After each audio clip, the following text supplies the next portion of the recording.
بسم اللہ الرحمن الرحیم۔ السلام علیکم، میں ہوں ودیع حضری۔ انڈلس نیوز میں خوش آمدید۔ خبر شامل کرتے ہیں ڈسکا سے۔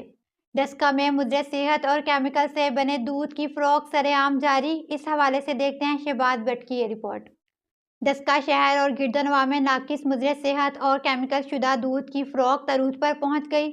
پنجاب فوڈ اتھارٹی نے چپ سادھ لی۔ گوالے اور دودھ فروش شہریوں کی زندگیوں سے کھیلنے لگے۔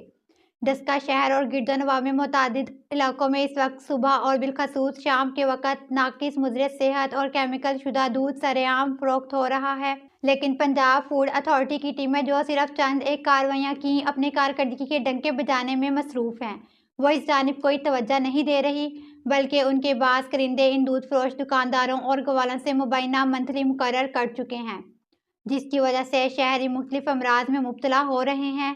شہریوں نے D G food authority Punjab سے مطالبہ کیا کہ شہر بھر میں فوری طور پر تمام دودھ کی دکانوں اور سینٹرز پر کریک ڈاؤن کرکے ناقص اور مضر صحت دودھ فروخت کرنے والے دکانداروں کے خلاف مقدمات درج کروائے جائیں۔